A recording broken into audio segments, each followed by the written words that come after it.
దేవునికి స్తోత్రం, దేవునికి మహిమ కలుగును గాక. 15 అధ్యాయము 1వ వచనం కాడి నుంచి ప్రకటన గ్రంథం వివరణ చెప్పుచున్నాము. ఇప్పుడు వరకు 63 ఎఫెసీయులు చెప్పాము. ఆ ఉన్న 15 గంట ముందు జరిగిపోయినాయన్నీ ఇప్పుడు మరి 15 అధ్యాయం 1వ వచనం నుంచి చెప్తున్నాం కనుక ఇది జాగ్రత్తగా సబ్స్క్రైబ్ చేసి లైక్ చేసి షేర్ చేయండి. తర్వాత ఇది 64 మేము ఈ రోజున ఎపిసోడ్ 64 చెప్తున్నాము. జాగ్రత్తగా అందరికి తెలియపరచండి, దీవెనలు పొందండి. దేవుని ఉగ్రత నరుడు పాపము విడిచునేమోనని కనిపెట్టును. దేవుని ఉగ్రత ఎప్పటికప్పుడు కుటుంబంలో అయితే ప్రపంచంలో అయితే ఎక్కడ పెడితే అక్కడ మారు మనసు లేని వాళ్ళు ఈ ఉగ్రత వస్తే, ఈ వాతావరణం వస్తే నిజమైన దేవుడు ఎవరా అని కనుక్కుంటారు అని దేవుని ఆశ. అందుకనే అవి వస్తూ ఉంటాయి. అయితే ఎంతకునో పాపము మాననందున నరులు ఉగ్రత పాలగుదురు. తెలుసుకోలేకుండా అదే కంటిన్యూ. ఈ లోకములో ఉన్న పాపము, దేవునికి ఇష్టత లేని పనులు, మానవుడు కూడా తెలుసు ఇది తప్పని. ఆ తప్పుని తెలిసిండు కూడా ఆ తప్పుని మానకుండా కంటిన్యూగా చేయించేది సాతాను, చేసేది మనుషులు. అందుకని వాళ్ళు పాపానికి గురవుతారు. జలప్రళయమో కాలంలో దేవుడు 120 సంవత్సరములు ప్రళయమును గూర్చి బోధ చేయించాను.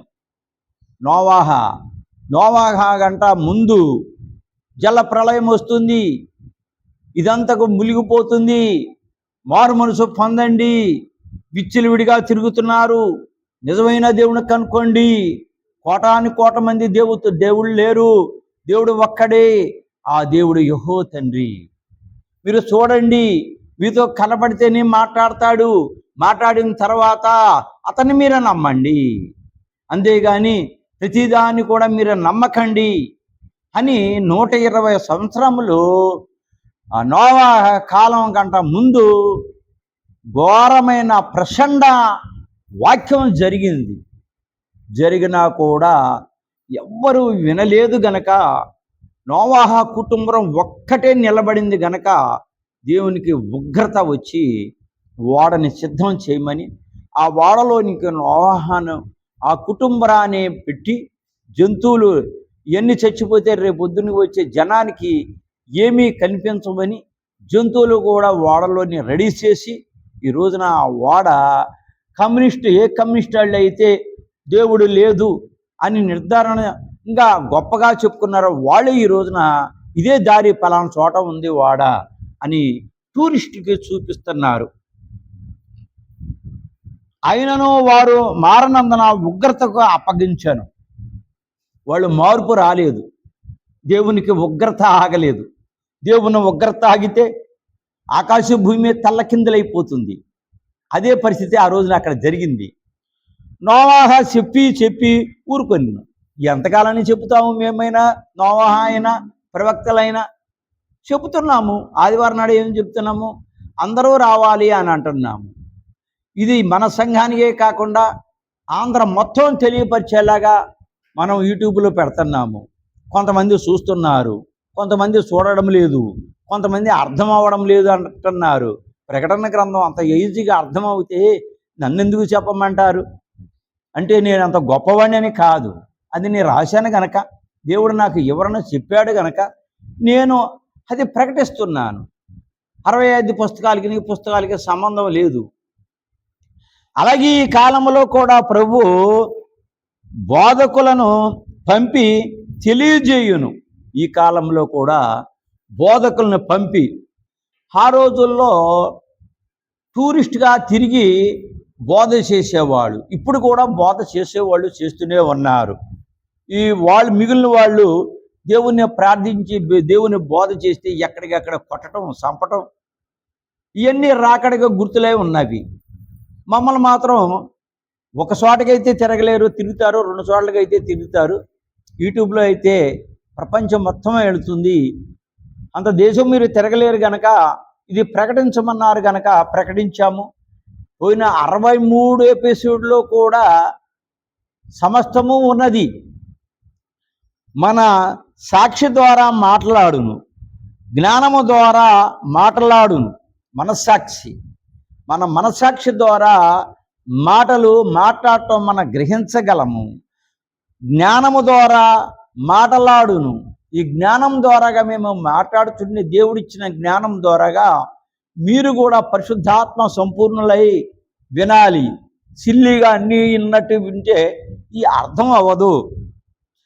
అయినను మనిషి దేవుని లెక్క చేయకపోతే, లెక్క చేయట్లేదు దేవుని మనుషులు దేవుని లెక్క చేయడం లేదు. పంచభూతాలకి మరణం లేదు.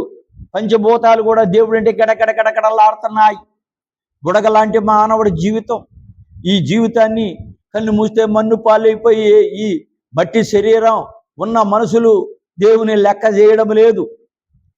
దిద్దు కొనకపోతే, లెక్క చేసి తప్పుల్ని దిద్దు కొనకపోతే ఆయన తన కృపను తీసివేయను. అతని కృప ఏం చేశాడు ఏవో తండ్రి అని అంటారు, ఈజీగా అంటారు. కానీ పంచిభూతాలు తయారు చేసింది అతనే. మీరు అడగండి.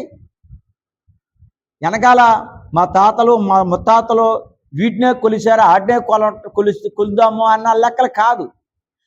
ఏ రోజుగా రోజు వాతావరణం మారిపోతుంది. అందుకని నిజమైన ఈ పంచభూతాలు తయారు చేసింది ఎవరని ఎవరికి వాళ్ళే అడిగితే దేవుడు చెప్పడానికి సిద్ధంగా ఉన్నారు. దేవుడు అనేక గడువులు ఇచ్చును.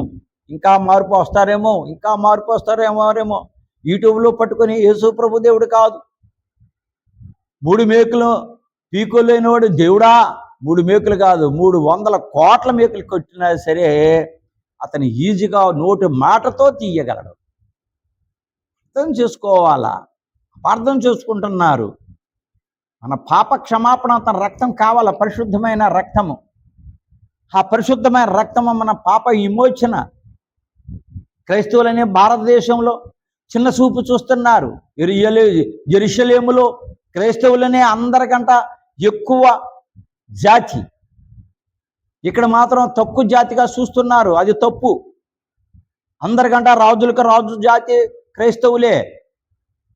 అది తెలియపోవటం వల్లనే చిన్న చూపును, హీనమైన చూపు చూస్తున్నారు. బోధించే వాక్యాన్ని గ్రహించి అది నిజమా అబద్ధమా అని మీరు తెలుసుకోలేకపోతున్నారు. మానకపోతే తన కృపను తీసివేయను. ఇక మీరు చూసి అతని మీ కృపను తీసివేసి ఈ లోకంలో ఉన్న ఈ పరిపాలన మంచిది కాదని దేవుని పరిపాలన రావడానికి సిద్ధంగా ఉన్నది. లోతు కాలంలో సొదొమ గొమొర్రా ప్రజలకు అంధత్వము కలగజేయును. అంధత్వము, జ్ఞానము లేదు, మైండ్ పోయింది, బ్లాక్ అయిపోయింది. ఏం చేయాలో అర్థం అవ్వలేదు. ఎవరు చేసే పాపాలు ఆడోళ్ళు మగోళ్ళు దారుణమైన పాపము. దేవునికి ఉగ్రత, కోపం వచ్చింది. కోపం రావటానికి, దేవుని ఉగ్రత రావటానికి ఒకే ఒక గుర్తుంది. ఏమిటంటే 63వ ఎపిసోడులో వివరంగా దాన్ని చెప్పాను. ఆ ఊరంతా కాలట్లేదు, అందరూ ఇంకా మరణించట్లేదు అని కొండలు కూడా కాల్చేయాలని తెల్ల గంధకాన్ని కుమ్మరించాడు. అప్పుడు కొండల రాళ్ళు కూడా కాలిపోయింది. ఇంతకంటే నిదర్శనం ఏం కావాలి? ఇప్పుడు అది గొప్ప, ఇది గొప్ప, అది ఇది అని అన్నవాళ్ళు ఆ రాళ్ళని కాల్చేటప్పుడు అప్పుడు ఉన్నారుగా. ఇదే సిద్ధాంతం. అందుకనే కదా ఉగ్రత వచ్చింది. మరి వాళ్ళు ఆపలేకపోయారు. ఇప్పుడు మీరేమో ఆపగలరు? అయినా వారు మారలేదు గనుక ఇచ్చిన గడువు తొలగించాను. మార్పు కోసం చూశారు, మార్పు రాలేదు. ఇక పక్కకి పెట్టేసి ఉగ్రతని వాళ్ళ మీద చూపించారు. లోతు కుటుంబమును స్వయంగా బయటకు నడిపించాను. వెంటనే దేవదూతలు వచ్చి చేయి పట్టుకొని ఇసలు వెనక తిరిగి చూడకుండా మీరు వెళ్ళిపోండి అని చాలా గంభీరంగా కోపంతో బయటికి గెంటేశారు. ఉద్రేకము ద్వారా దేవుడిచ్చిన స్థితిని బట్టి గర్వము వచ్చును. ఉద్రేకతను బట్టి, దేవుడిచ్చిన స్థితిని బట్టి గర్వము వచ్చును. గర్విష్ఠులైపోయారు. దేవుని మాట విననొల్లకు ఇబ్బందులు పడుతున్నారు. దానిని బట్టి కలిగిన దర్శన వరము పోగొట్టుకుందురు. ఈ రోజున ప్రార్థన లేకపోతే, సన్నిధి లేకపోతే ఇచ్చిన దర్శన వరాలు పాత నిబంధన కర్తలు పోగొట్టుకున్నారు చాలామంది. ఇప్పుడు ఇచ్చిన దర్శనాలే మనం జాగ్రత్తగా కాపాడుకోవాలి. దర్శనం లేని వాళ్ళు దర్శనం అడిగి తీసుకోవాలి. దర్శనం అంటే ప్రపంచంలోని బైబిల్లోని ముఖ్యమైనది అదే. ఆ దర్శనాల ద్వారాగే బైబిల్లో రాయబడింది. ఏది జరుగుతుందా అన్నది చెప్పటం కూడా ఆ దర్శనాల ద్వారాగే. దర్శనం అడగండి, అది ఇవ్వలేని వాళ్ళు దర్శనాలు ఇప్పుడు లేవు అని అంటాం కూడా అబద్ధం. ఉంది బైబిల్లో. సైతాను అంటే, దురాత్మలంటే, పిశాచులంటే, దర్శనాలంటే అన్నీ కూడా ఏదైతే బైబిల్లో రాశారో అవన్నీ కూడా ఇప్పుడు 100% జరుగుతున్నాయి. పోగొట్టుకొందరు, మిగిలినవి దేవుడు తొలగించడు. అప్పుడు సాతాను వచ్చి మోసం చేసి తప్పుడు దర్శనములు చూపును. ఇప్పుడు అది సక్రంగా ఉపయోగించుకోకపోతే తప్పుడు దర్శనాలు దేవుడు ఏ రూపంగా ఇస్తున్నారో అదే రూపంగా సాతాను వచ్చి తప్పుడు దర్శనాలు ఇచ్చి, ఇప్పటి వరకు దేవుడే ఇచ్చాడు కదా, ఇప్పుడు కూడా అదే అని ఆ రూట్లోకి వెళ్ళిపోయి పతనం అవ్వడానికి చాలా కారణాలు ఉన్నాయి. పాతర ఉగ్రత యొక్క తీవ్రతకు గుర్తు, తెగుళ్ళు నాశనమగ్గ గుర్తు. పాత్ర ఉగ్రత యొక్క తీవ్రతకు గుర్తు కష్టాలు ఒకదాని మీద ఒకటి వస్తూనే ఉంటాయి. వచ్చిన తర్వాత మన దేవునికి ఏదో ఆబుచిటురోధం చేశాము, తప్పు చేశాము, పాపము చేశాము, దీన్ని మనము దేవుని దగ్గరికి వెళ్ళి ఒప్పుకొని ప్రార్థన సన్నిధి చేద్దాము అని తెలుసుకున్న వాళ్ళు జ్ఞానవంతులు. అది చేస్తే ఇక పోతుంది. కానీ అది చేయక అది అలాగే ఉంచుకున్న తర్వాత నాశనము, తెగుళ్ళు నాశనకు గుర్తు. ఇక నాశనం అవుతూ ఉంటుంది. ఇక నాశనం అయిపోతుంటే నువ్వేం చేసినా ఆగదు. ఆ ఉగ్రత వచ్చే బాధ వచ్చేటప్పుడు నువ్వు ప్రార్థన చేయాలి. నాశనానికి దేవుడు ఆర్డర్ చేసిన తర్వాత నువ్వేం చేస్తావు? ఇంకా 7 పాత్రలు. మొదటి దేవదూత తన పాత్రను భూమి మీద కుమ్మరించగా, దేవదూత వచ్చి ఈ భూమి మీద ఒక పాత్రని కుమ్మరింపగా కొంత నాశనము కనబడును. ఈ నాశనము కొంత వాతావరణం నాశనము కనబడుతుంది. అలాగే పాత్రలు పట్టుకుని ఉన్న దేవదూతలు ఒకరి తర్వాత ఒకరు తమ పాత్రను భూమిపై కుమ్మరించుచుండగా, ఆ తర్వాత కంటిన్యూగా దేవుడు ఏ ఆర్డర్ అయితే ఇచ్చాడు, ప్రకటన గ్రంథంలోని ఏ ఆర్డర్లు అయితే ఉన్నాయి, ఈ దేవదూతల పాత్రలు ఒకటి కుమ్మరించడం మొదలుపెట్టారు. 7 మార్లు 7 నాశనము భూమిపైకి వచ్చును.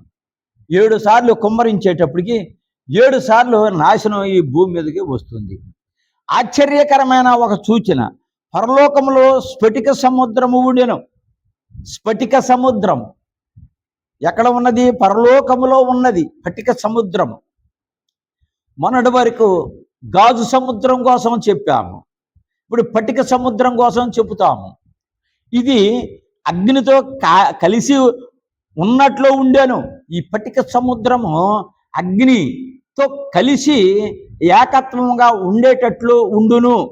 ఇక్కడ 2 వస్తువులు ఉన్నవి, ఒకటి అగ్ని, 2 స్ఫటికము. ఈ 2 కూడా కలిసే ఉన్నవి. ఒంటి సముద్రము ఇది 15వ అధ్యాయంలో ఉన్నది. ఈ 15వ అధ్యాయం ముందుకెళ్ళేటప్పటికి ఇది 14వ అధ్యాయం కనుక 15వ అధ్యాయం స్టార్ట్ చేసాము కనుక ఇప్పుడు చెప్పేదే ఇది. ఇంకా ఉండే కొద్దీ కూడా దీనికోసం వివరంగా ఉంటుంది. యోహాను గాజు సముద్రము చూశాను. ఇందాకే ఇప్పుడే చెప్పాము గాజు సముద్రము. ఈ గాజు సముద్రంకి యోహాను గారు చూశారు. యోహాను గారు గాజు సముద్రం చూస్తే, గాజు సముద్రం అనగా వెనకాల ఉన్న ఎపిసోడ్లో నేను క్లియర్గా చెప్పాను, అవి చూడండి. గాజు సముద్రం కోసం వివరంగా చెప్పాను. అది 4వ అధ్యాయంలో వర్ణించబడినది. 4వ అధ్యాయంలో వివరంగా వర్ణించబడింది. అది మళ్ళీ ఇప్పుడు వర్ణించిన తర్వాత మళ్ళా వర్ణిస్తే టైం ఎక్కడిది? ఒక అద్దమునకు అవతలనున్న వస్తువులు తేటగా కనబడును. ఒక అద్దం పెట్టుకుంటే అవతల ఉన్న వస్తువులు తేటగా క్లియర్గా మనకు అన్నీ కనబడతాయి. అలాగే స్ఫటిక సముద్రం నుండి చూచిన భక్తులు ఏమి చేయుచున్నారో, దూతలు ఏమి చేయుచున్నారో అవన్నీ తేటగా కనబడును. అలాగే స్ఫటిక సముద్రంలో నుంచి అద్దంలో చూసినట్టు స్ఫటిక సముద్రం నుంచి కూడా చూస్తే భక్తులు ఏం చేస్తున్నారు, దేవదూతలు ఏం చేస్తున్నారు, మిగిలిన వాళ్ళు ఏం చేస్తున్నారు, ఇవన్నీ కూడా దర్శనం ద్వారాగా వివరంగా మనము చూడగలగవచ్చు. గాజు సముద్రము పరలోక సింహాసనం వద్ద ఉన్నది. పరలోకము సింహాసనము, యెహోవా తండ్రి సింహాసనం, ఆ సింహాసన దగ్గర ఉన్నది. ఆ సముద్రం దగ్గర నుండి తెగుళ్ళు బయలుదేరి వచ్చును. అక్కడి నుంచి తెగులు తయారయ్యి భూమి మీదగా వస్తూ ఉంటుంది. ఎవరికి ఇది? దేవుని మాట వినలేని వాళ్ళకి, వాళ్ళు ఇష్టప్రకారంగా మాట్లాడే వాళ్ళ మీదకి వస్తుంది. ముద్దల కాలంలోను బోర్ల కాలంలోనూ ఉన్న భక్తులు కాదుగా, ఈ పాతలో శ్రమల కాలంలో ఉన్న భక్తులు బోరలు వేరు. తర్వాత ఈ కాలంలో, ఆ కాలంలో 7 సంవత్సరాల శ్రమ కాలంలో ఉన్న భక్తులు పైకి దేవుని మాట వినలేని వాళ్ళ పైకి, అడ్డం తిరిగి మాట్లాడే వాళ్ళకి, ఆపోజిట్గా మాట్లాడే వాళ్ళకి, శ్రమల కాలంలో ఉన్న భక్తులకి, ఈ భక్తులకే ఈ స్ఫటిక సముద్రంలో నుండి కనబడుచున్నారు. ఈ స్ఫటిక సముద్రం నుంచి వాళ్ళు కనబడుతూ ఉన్నారు. ఈ శ్రమ కాలంలోని వారు ప్రభువుని వెంబడించేవారు ఉన్నారు. శ్రమ ఎందుకు పడుతున్నాడు? నిజమైన దేవుడిని తెలుసుకుంటారని, దేవుణ్ణి ప్రార్థిస్తారని, దేవుణ్ణి మృక్కుపడి చేస్తారని ఆశతో శ్రమలు పంపిస్తున్నాడు. ఆ శ్రమలు తట్టుకోలేని స్థితిలో ఉన్నవాళ్ళు కొంతమంది ఇంకా ఎక్కువగా దేవుణ్ణి నిందిస్తారు. తెలుసుకున్న జ్ఞానం కలిగిన వాళ్ళు జంటనే తప్పు అయిపోయిందో ప్రభువా అని మొర్ర పెడితే ఆ మొర్ర ఆలకించే దేవుడు పరిగిలాగా తీసుకెళ్ళిపోవడానికి సిద్ధంగా ఉన్నారు. గనుక అంతక్రీస్తు వారిని నరికి వేయును. ఎలాగైనా దేవుని దగ్గరికి వెళ్ళిపోతారు. మనకు ఆపోజిట్కి రేపొద్దునికి యుద్ధానికి, ఎర్మెగోదం స్థలం యుద్ధానికి దేవుణ్ణి ఎండబెట్టుకుని వస్తారు. అందుకని ఇక్కడ చంపితే దురాత్మగా తయారయ్యే మన పక్షాన వస్తారు అన్న ఆశతో సాతాను ఎక్కడికక్కడ చంపడం మొదలు పెడతాడు. వారి ఆత్మలు స్ఫటిక సముద్రం కింద ఉన్నవి. చంపిన వాళ్ళ ఆత్మలు స్ఫటిక అంటే దేవుని దగ్గర. సాతాను ఎవరిని చంపుతున్నాడు? దేవుని నమ్మే భక్తుల్ని చంపుతున్నాడు. చంపిన తర్వాత ఆత్మల దేవుని ఇతరు ఊహించుకునేది మా దగ్గరికి వస్తుంది. కానీ దేవుని విశ్వసించిన బిడ్డల ఆత్మలు ఎక్కడికి వెళ్తాయి? దేవుని దగ్గరికి వెళ్తాయి. ఆ స్ఫటిక సముద్రం కింద దాగి ఉన్నాయి. ఇది హతసాక్షికి సంబంధించింది. సాతాను చంపిన మనుషులు. అందుకనే వాళ్ళకి తీర్పు లేదు. రేపొద్దున పరలోక రాజ్యం డైరెక్ట్గా ఆడదే. సముద్రంలో అగ్ని ఉండదు. సముద్రంలో అగ్ని ఎలా ఉంటుంది? కలిసి ఉన్నాయి, కలిసినట్టు కనబడుతుంది అని అన్నా నేను. పరలోకంలో అసలే ఉండదు అగ్ని. పరలోకంలో అసలే ఉండదట. వీరు భూలోకమందు అగ్ని వంటి శ్రమలు అనుభవించి వచ్చినారు. అది కారణం. భూలోకం మీద మానవుడు అగ్ని లాంటి శ్రమలు, బాధలు, కష్టాలు. అగ్ని అంటేనే శ్రమలు, ఎండంటేనే శ్రమ. ఇలాంటి శ్రమ, ఇలాంటి అగ్ని, ఇలాంటి వాతావరణం భూమి మీద పడి వచ్చి ఉన్నారు. ఇక్కడికి వచ్చినప్పుడు కూడా ఈ అగ్ని లాంటి శ్రమలు పెడితే వాళ్ళు ఎలా తట్టుకోగలరు? తట్టుకోలేరు. భూలోకం మీద ఉన్నంత వరకు శ్రమలు పడి మన దగ్గరికి వచ్చారు కనుక వీళ్ళకి మనకి ఏమి ఇవ్వాలి? ప్రశాంతమైన జీవితం ఇవ్వాలి అన్న ఆనందం కలిగించాలి అన్న భావం. కనుక అగ్నితో నిండినట్లు స్ఫటిక సముద్రము కనబడెను. అగ్నితో మిలికిగా అయి కనబడ్డట్టు కనబడెను. వీరు శ్రమలో ఉన్నప్పుడు పరలోకంలో నుండి దేవుడు వచ్చి వీరిని తీసుకొని వెళ్ళలేదు. వాళ్ళని తీసుకొని వెళ్ళలేదు. వీరికి హతసాక్షి కిరీటము నిర్ణయింపబడినది. హతసాక్షి దేవుని నమ్ముకోకుండా ఉన్నవాళ్ళు. గనుక వీరి ఆత్మలు అక్కడికి వెళ్ళి దేవుడు ఎంత గొప్పవాడో అని తెలుసుకొనును.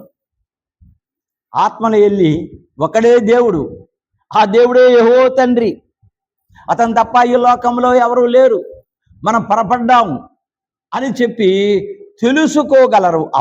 అప్పటికి పెళ్లి కుమార్తె పరలోకమునకు వెళ్ళిన తర్వాత అప్పుడు ఆ మహిమను గ్రహించగలము. ఇప్పుడు ఎంత చెప్పినా కూడా వినలేని వాళ్ళు సంఘాలు ఉన్నాయి, లక్షల కోట్ల సంఘాలు.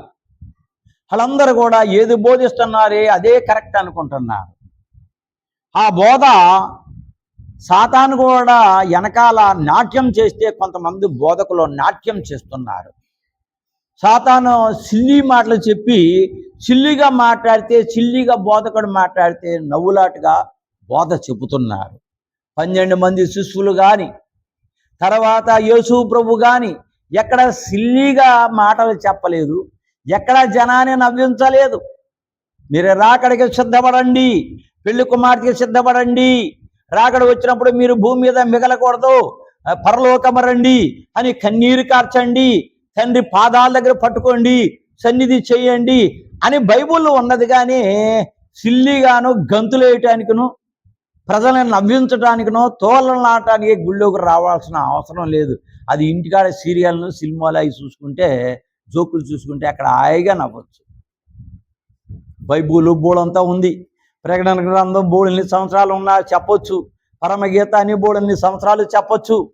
ఇన్ని బైబుల్లో ఉంటే చిల్లి మాటలు, ఆనందం వేసిన మాటలు, అబ్బా ఇంకో గంట చెప్తే బాగుండే, ఇంకో 2 గంటలు చెప్తే బాగుండే అని అన్న వాళ్ళందరూ కూడా, చెప్పిన వాళ్ళు విన్నవాళ్ళు కూడా సాతాను మార్గంలో ఉన్నట్టే. ఒక వాక్యం చెప్పి కంటిన్యూగా బోధ జరిపించేసింది కూడా సాతాను క్రియలో ఉన్నట్టే. బైబుల్ ఉంది ఇక్కడ. ఆ బైబుల్ వివరణ చదువుతూ చెప్పుకుంటూ వెళ్తే అవన్నీ దేవుని మాటలే. ఈ హతసాక్షులకు గొప్ప స్థితి కలదు. ఈ హతసాక్షికి గొప్ప స్థితి, మంచి స్థితికి వస్తుంది. తీర్పు లేదు వీళ్ళకి. వారు అంతక్రీస్తు నుండి తప్పించుకొని తమ భక్తిని నిలుపుకున్నవారు. అంతక్రీస్తు నుండి తప్పించుకొని, అంతక్రీస్తు వాతావరణం తెలుసుకొని, అంతక్రీస్తు ఉద్దేశాన్ని తెలుసుకొని ఎంతోమంది ఉన్నారు. వాళ్ళు అది అంతక్రీస్తు నుంచి విడుదలయ్యి నిజమైన బోధ, నిజమైన వాతావరణం, నిజమైన ఎక్కడ జరుగుతుంది. ప్రకటన గ్రంథం అంటే ఈజీది కాదు, సాతాను చెప్పేది కాదు. ప్రకటన గ్రంథం సాతాను ఈ ప్రకటన గ్రంథాన్ని మీరు వింటున్నప్పుడు ఇది అర్థం అవ్వకుండా చేసి, ఇది మనకొద్దు, దీన్ని జోలుగొద్దు అనిపిస్తాడు సాతాను. ప్రకటన గ్రంథం ఎక్కడ ఎప్పుడు కనిపించినా అది దేవుని బోధ. మిగిలిన బోధ కాదా అంటే అది బోధే. ఆ బోధని సాతాను చెప్పగలడు, కానీ ప్రకటన గ్రంథాన్ని చెప్పలేడు. అందుకని దేవుని బిడలారా, నేను ఏ మనుషుల్ని కానీ ఏ బోధకులు కానీ ఎవరిని నేను విమర్శించడం లేదు. దయచేసి నా బాధ అర్థం చేసుకొని, దేవుని బాధను కూడా అర్థం చేసుకొని వినండి, పూర్తిగా వినండి. అర్థం అవ్వకపోతే 2వ చూడండి, అర్థం అవ్వకపోతే 3వ చూడండి, దాన్ని అర్థం చేసుకోండి. ఇంట్లోనే లౌడ్ స్పీకర్ పెట్టండి, ప్రకటన గ్రంథాన్ని మారుమోగేలాగా చెయ్యండి. చుట్టుపక్కల కూడా, మీ ఇంట్లో కాదు చుట్టుపక్కల కూడా సాతాను మీద జోలికి రాదు. అది గుర్తుపెట్టుకోండి. క్రూర మృగము నుండి, దాని ప్రతిమ నుండి, దాన్ని పేరటనున్న సంఖ్య నుండి వీరు తప్పించుకొన్నవారే ఉన్నారు. క్రూర మృగము నుండి. ఎవరు క్రూర మృగం? ఎవరు? లూసిఫర్, సాతాను. దాని ప్రతిమ నుండి పెట్టిన బొమ్మలు, అక్కడ వీళ్ళేన దేవతలు, దేవుళ్ళు అన్న బొమ్మలు, పేరు నేను చెప్పడం లేదు, అంతక్రీస్తు పెట్టింది నేను చెప్తున్నాను. దాన్ని పేరటనున్న సంఖ్య నుండి వీరు తప్పించుకున్న వారై ఉన్నారు. వాళ్ళందరిలో నుంచి కూడా హతసాక్షులు తెలివితేటగా తప్పించుకొని దేవుని స్వాధీనంలోకి వచ్చారు. వీరికి లోబడిన వారు గొప్ప జయము పొందిన వారు, కానీ వీరి పైకి వెళ్ళుదురు. సాతానికిను ఇప్పుడు చెప్పిన వాటన్నిటి కూడా లొంగనే వాడు. వీళ్ళు ఏం చెబుతారంటే, అప్పుడప్పుడే భవిష్యకాలంలో చేసిన మంత్రతంత్రాలు చేసి, అది ఇస్తాను, నీకు ఇది జరుగుద్ది, అది జరుగుతుంటే చేసేస్తారు. అది చేసినప్పుడు నమ్మొద్దనే ప్రకటన గ్రంథం దేవుడు చెప్పమంటుంది. అందుకని ప్రకటన గ్రంథం విన్న తర్వాత ఎవరు నిదార్చి, ఎవరు సాక్షి, ఎవరు ఖచ్చితం అన్న దాన్ని మీరు అర్థం చేసుకుంటారు కనుక మీరు ఇదేని నమ్మకండి. సాతానుగాడు మన బోధలోకి వచ్చి మనకేం మోసం చేస్తాడు. ఇది దూరణం, ఇది ఎవరు గ్రహించలేని నిజం. అందుకని అది చేసేస్తాను, ఇది చేసేస్తాను, అక్కడ ఉన్నాడు దేవుడు, ఇక్కడ ఉన్నాడు దేవుడు, ఎక్కడ వెలిగాడు అని అంటే ఎవ్వరూ నమ్మకండి దేవుని బిడలారా. దేవుడు ఎలా వస్తాడు, అది ఎపిసోడ్లో అన్ని చోట్ల చెప్పి ఉన్నాను, ఇప్పుడు కూడా మరీ చెబుతున్నది ఇంపార్టెంట్ కనుక. తూర్పున నక్షత్రం కాదండి, తూర్పున ఉరుము వస్తుంది. ఆ ఉరుము వచ్చినప్పుడు ఒక క్షణంలోని పడమటికి వెళ్ళిపోతుంది. అంత స్పీడ్గా ఉంటుంది దేవుని రాకడ. అంతేగాని అక్కడికి వచ్చి కూర్చున్నాడు, ఇక్కడికి వచ్చి కూర్చున్నాడు, రండి మీకు ఏది కావాలంటే అది చేస్తున్నాడు. ఆ పక్కింటి వాళ్ళు వెళ్ళి నిన్న మేము వెళ్ళామండి, అక్కడ అది అడిగితే చేసాడండి. అది రాంగు, అవి ఆగవు.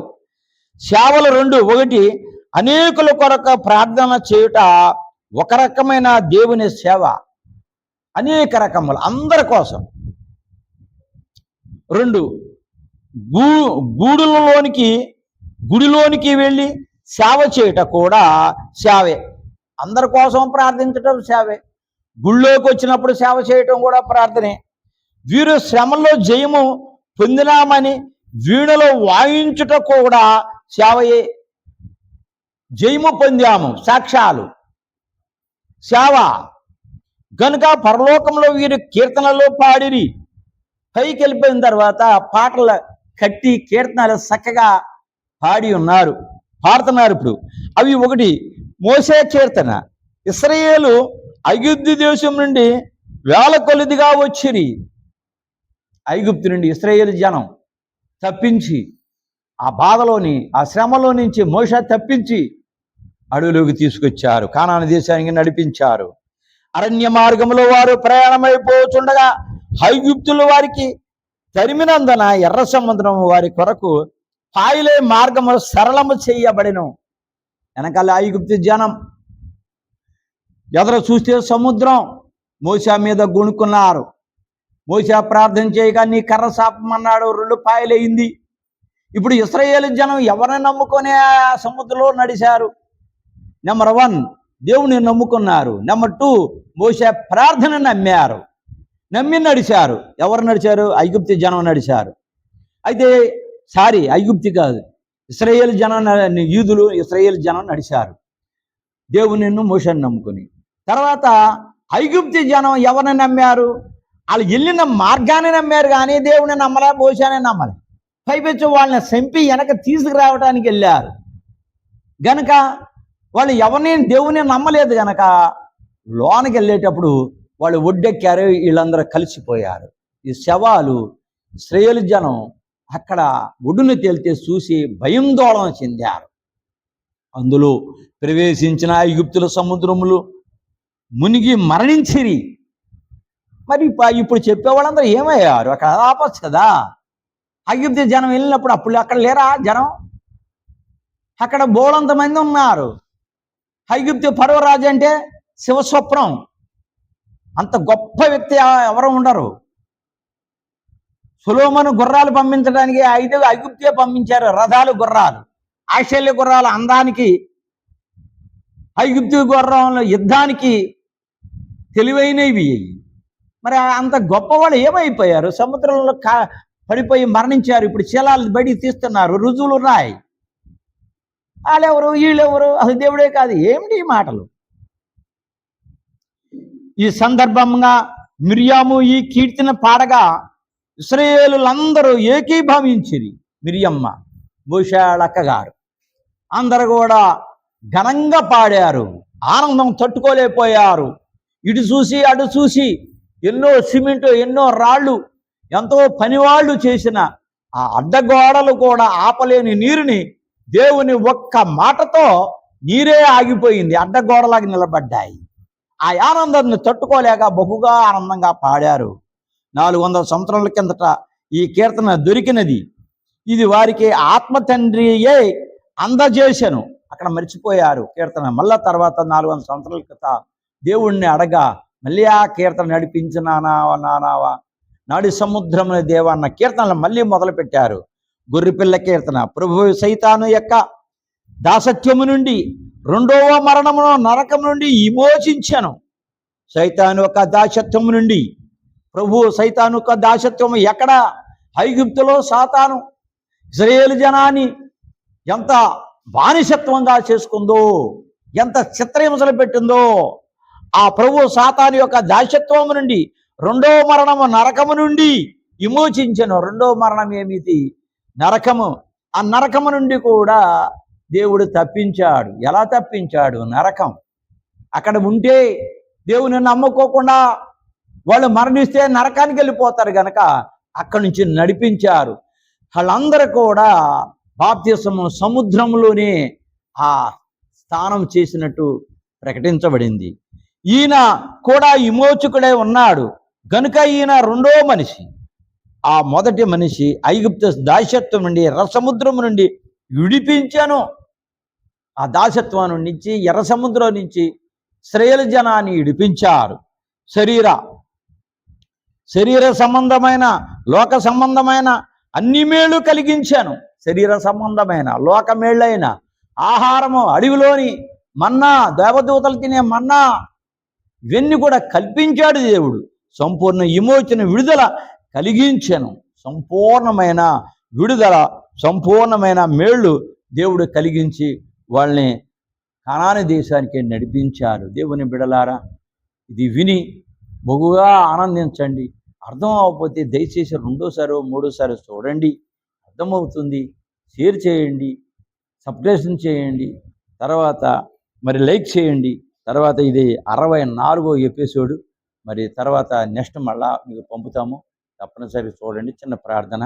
స్తోత్రము మహోన్నతుడా, గనుడ, సర్వశక్తి కలిగిన దేవ, నా ప్రభా, చూసిన బిడ్డలందరినీ కూడా దీవించి, ఆశీర్వదించి, కృప చూపించి, దయ చూపించి, ఇది ఎవరికైతే తెలిసిపడతారో వాళ్ళకి దీవెనలు ఇవ్వమని యేసు నామములో అడుగుతున్నాము తండ్రి. ఆమేన్. ఆపేయండి.